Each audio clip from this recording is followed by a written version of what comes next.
I don't believe the election was stolen, and I don't believe this new bill is going to lower inflation. That's where I'm at. You don't believe the election was stolen. Do you want Donald Trump, if he is looking ahead to 2024, to stop saying that? I think we should look at election integrity measures to make sure some problems don't happen again. But if he runs for president, talking about 2020 is not what people want to hear. It looks like Lindsey Graham will be testifying in Georgia, after all, about his beautiful phone calls to the Georgia Secretary of State, seeking additional votes for Donald Trump. Welcome into TYT's Overruled. I'm legal analyst Adrienne Lawrence. Senator Lindsey Graham just lost his campaign to dodge the Georgia special grand jury subpoena about alleged attempts to interfere with the 2020 presidential election results in the state. If you recall, the senator from South Carolina contacted Georgia Secretary of State Brad Raffensperger seeking to find additional votes in favor of Donald Trump, who lost the 2020 race to Joe Biden. These calls were made at the same time Trump was apparently trying to evade his defeat by contacting Raffensperger.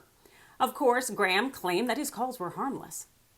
Graham, in court filings, had argued his calls to Georgia Secretary of State Brad Raffensperger were more benign in nature and helped the senator decide to vote to certify Joe Biden as the victor of the 2020 election.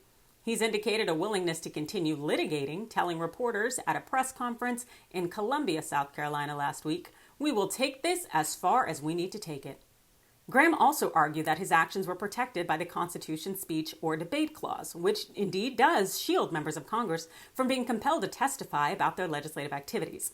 In her 22-page ruling, U.S. District Court Judge Lee Martin May concluded that the Fulton County grand jury subpoena is exploring post-election conduct that falls outside of these legislative activities.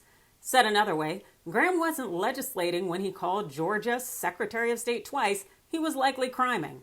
I added that last bit in for color commentary, but this is what Judge May wrote.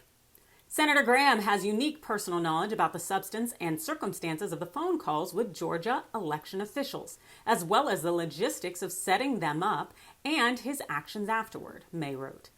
And though other Georgia election officials were allegedly present on these calls and have made public statements about the substance of those conversations, Senator Graham has largely, and indeed publicly, disputed their characterizations of the nature of the calls and what was said and implied. Accordingly, Senator Graham's potential testimony on these issues are unique to Senator Graham. Said another way, you go and testify. Now, of course, a senator is going to go full Donald Trump by appealing the ruling all the way to the U.S. Supreme Court, hoping to find a favorable judge along the way who is willing to bastardize the law in his favor. Graham's already released a statement to that effect.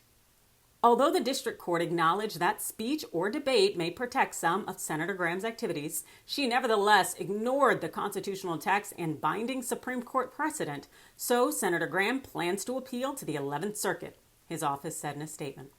How do you think this is going to shake out for old Lindsey? He did say in May 2016, if we nominate Trump, we will get destroyed and we will deserve it. Yet he made these calls in furtherance of him. And he's now trying to dodge testimony and keep things secret, even though what I think he's actually keeping secret is the fact that he'd probably plead the fifth before a grand jury. That's just my take. What do you think? Let me know in the comments below. Hit that like and follow button, and thanks for watching.